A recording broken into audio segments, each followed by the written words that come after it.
Assalamualaikum warahmatullahi wabarakatuh.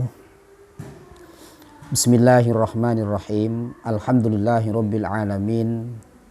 Wa bihi nasta'inu ala umuri dunya waddin. Wassalatu wassalamu ala asyrafil mursalin sayyidina wa maulana Muhammadi wa ala alihi wa sahbihi ajma'in. Amma ba'd. Yang saya banggakan anak-anakku sekalian, peserta didik Madrasah Diniyah Al-Syariah kelas 3 baik MTS maupun MA Pondok Pesantren Putra Al-Wahabiyah 1 dan Pondok Pesantren Putri Al-Latifiyah 2 Bahrul Ulum yang senantiasa dirahmati oleh Allah Subhanahu wa taala. Alhamdulillah pada pertemuan kali ini kita bisa melanjutkan pengajian ilmu shorof, yakni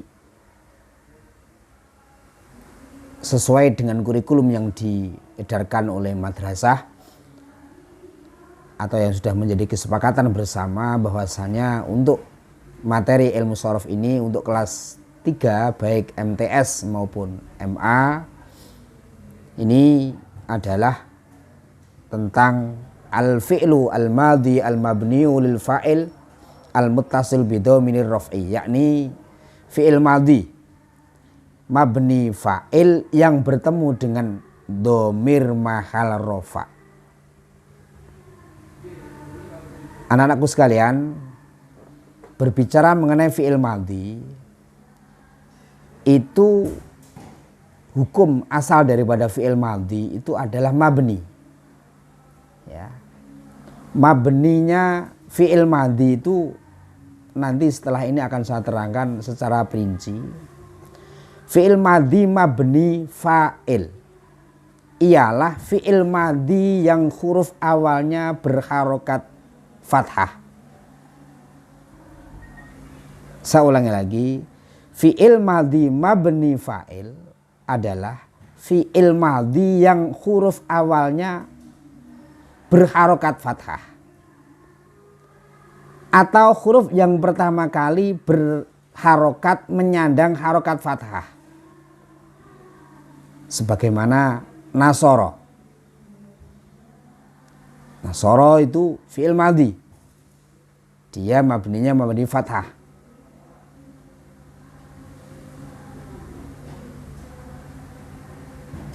Itu yang pertama yang harus dipahami. Jadi berbicara mengenai mabni, fi'il madhi yang mabni fa'il, yakni fi'il madhi yang huruf awalnya itu berharokat fathah, atau huruf yang pertama kali berharokat menyandang harokat fathah. Contoh lafadz nasoro. Nasoro itu huruf awalnya berharokat fathah. Dan ini sudah umum. Sebab hukum kalimat itu macam-macam. Ada seperti fi'il mudhari, itu berbeda hukumnya dengan fi'il madhi. Kalau fi'il amar itu beda hukumnya dengan fi'il mudhari. Kalau fi'il madhi itu hukumnya adalah mabni. Lah, sedangkan mabni fa'il adalah fi'il madhi yang huruf awalnya menyandang atau berharokat fathah. Kemudian ada istilah fi'il madhi mabni fa'il yang al-muttasil bidhamiri raf'i. Itu kalau difahami secara bahasa Indonesia, yakni fi'il madhi yang mabni fa'il, yang mabni fa'ilnya itu bertemu dengan dhamir rafa. Mudahnya begini, gampangannya ini. Nah, sampean mencari fi'il madhi yang di situ sampean masukkan dhamir rafa, katakanlah tu atau ta. atau ti.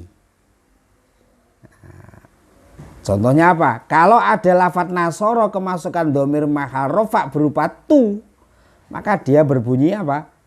Dorob tu, nasor tu. Bisa kalau dalam kata yang lain ada doroba. Kalau doroba kemasukan domir tu, maka dia berubah menjadi dorob tu. Lah, tunya itu namanya domir mahal rofa. Atau dalam bahasa lain, waktu dulu saya belajar itu, anak-anakku sekalian, apa? Domir itu namanya domir marfu mutaharrek. Oh, apalagi itu. Domir yang dibaca rofa, yang menyandang harokat. Itu domir marfu mutaharrek. Nah, kalau di sini itu sederhana, yakni domir rofa gitu aja, enggak apa-apa. Tidak apa-apa. Yakni kata dorobtu. Apabila ada fi'il mandi yang kemasukan domir mahal rofa, domir tu ini, yang tu itu berprofesi atau berstatus sebagai pelaku sebuah pekerjaan. Katakanlah dorobtu, kalau dimaknani apa? Dorobtu itu maknanya adalah saya memukul. Dorob kalau dalam bahasa Jawanya, dorob itu mukul sopo ingsun. Siapa pelakunya pemukul itu? Yakni saya. Saya adalah failnya. Nah ini. Lah tu itu namanya domir rofa. Anak-anakku sekalian,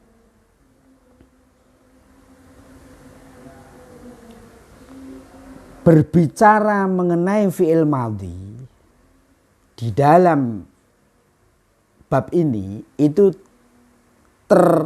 berhukumnya mabni di antara para ulama-ulama ahli bahasa itu terdapat khilaf atau perbedaan di antara para ulama-ulama ahli sastra. Salah satunya berpendapat fi'il madhi itu mabni fathah jika fi'il madhi itu, tolong dicamkan, dicatat, fi'il madhi itu mabni fathah jika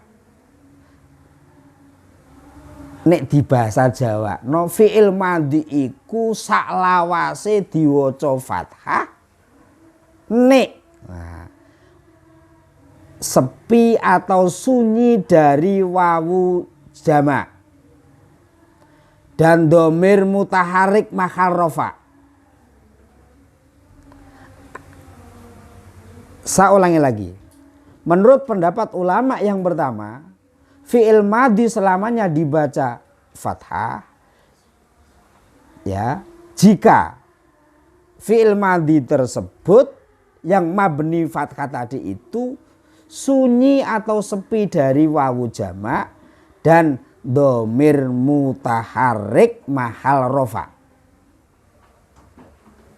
Apa domir mutaharrik mahal rofa itu? Yakni domir yang berharokat yang terbaca rofa. Kalau tadi saya katakan yang berprofesi sebagai pelaku pekerjaan. Nah ini anak-anakku sekalian. Jadi sekali lagi, saya ulangi lagi, menurut pendapat ulama bahwasanya fi'il madhi itu dikatakan mabni fathah jika dia itu, pendapat ulama yang pertama ini, jika dia itu sunyi dari wawu jamak dan domir mutaharrik mahal rofa. Contohnya apa? Nasoro. Lah ini wajib mabni fathah ini. Dan mabni sukun apabila bertemu dengan domir mutaharrik mahal rofa. Ini masih pendapat ulama yang pertama. Jadi menurut pendapat ulama yang pertama, fi'il madhi wajib mabni fathah jika dia itu sunyi dari wawu jamak. Yang kedua dia itu yang kedua dia itu apa? Sunyi dari dhamir mutaharrik mahal rofa. Anak-anakku sekalian yang saya banggakan, masih pendapat ulama yang pertama, dan fi'il madhi itu bisa mabni sukun jika fi'il madhi tersebut bertemu dengan dhamir mutaharrik mahal rofa atau dhamir marfu mutaharrik. Jadi dhamir marfu mutaharrik itu dan dhamir mutaharrik mahal rofa itu sama. Dhamir marfu mutaharrik dan dhamir mutaharrik mahal rofa itu sama maksudnya. Jadi jika kita menjumpai fi'il madhi yang kelebon atau kemasukan dhamir mahal rofa tadi, maka dia dihukumi mabni sukun. Kalau ditanya kapan fi'il madhi itu mabni sukun? Jikalau fi'il madhi tersebut kemasukan dhamir marfu mutaharrik atau dhamir mutaharrik mahal rofa. Itu pendapat ulama yang pertama. Sedangkan pendapat ulama yang kedua, fi'il madhi itu dibaca fathah atau mabni fathah, baik lafdon atau takdiron, baik secara lafadz atau dikira-kirakan. Contohnya, ini pendapat yang kedua. Contohnya nasorna, nasoru, nasoro. Ini contohnya ini.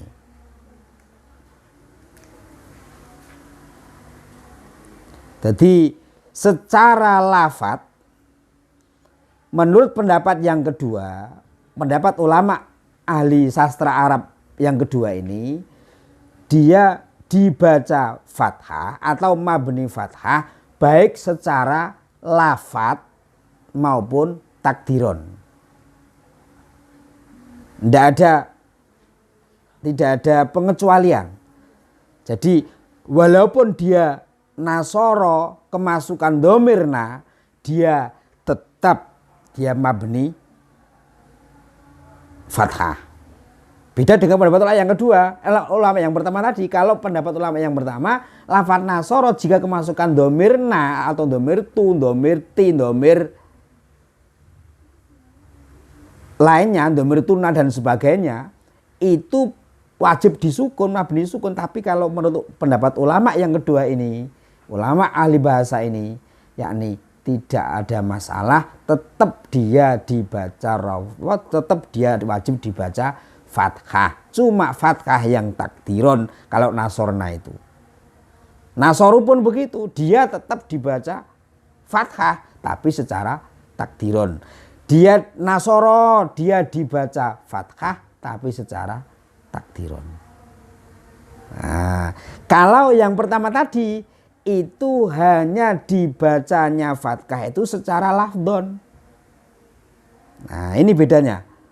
Jadi menurut pendapat ulama yang kedua, kalau nasoro itu dia itu mabni fathah, tapi kalau nasortu dia itu bukan mabni fathah secara takdiron, tapi dia mabni sukun. Nah, ini bedanya dengan ulama yang kedua. Jadi ulama yang kedua ini lafadz nasorna, lafadz nasoru, lafadz nasoro ini adalah bermabnikan mabni fathah, baik itu lafdon maupun takdiron. Dan menurut ulama yang ketiga, fi'il madhi itu mabni fathah dan sukun. Fi'il madhi itu bisa mabni fathah, fi'il madhi itu bisa mabni sukun.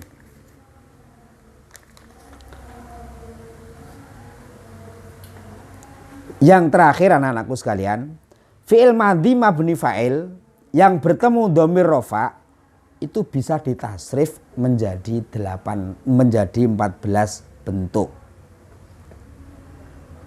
Saya ulangi lagi, fi'il madhi mabni fa'il yang bertemu dengan dhamir rafa itu bisa ditasrif menjadi 14 bentuk. Apa perinciannya? 3 berbentuk ghaib, 3 berbentuk mukhatab, 3 berbentuk mukhatabah, 2 berbentuk mutakalim. Saya ulangi lagi. Fi'il madhi mabni fa'il yang bertemu dengan dhamir rafa itu bisa ditasrif, dalam lugawi itu bisa ditasrif menjadi 14 bentuk. 3 berbentuk ghaib, 3 berbentuk mukhatab, 3 berbentuk mukhatabah, 2 berbentuk mutakalim. Kalau di tasrif seperti fa'ala, fa'ala, fa'alu, fa'alat, fa'alata, fa'alna, fa'alta, fa'altuma, fa'altum, fa'alti, fa'altuma, fa'altunna, fa'altu, fa'alna. Demikian anak-anakku sekalian yang saya banggakan, pertemuan pada kali ini mudah-mudahan memberikan sebuah pelajaran, memberikan sebuah inspirasi, penyemangat bagi kita untuk tetap belajar dan belajar. Dan silakan dikaji, silakan diulang, ditakrori di tempatnya masing-masing. Mudah-mudahan menjadikan ilmu yang manfaat dan barokah. Al-Fatihah.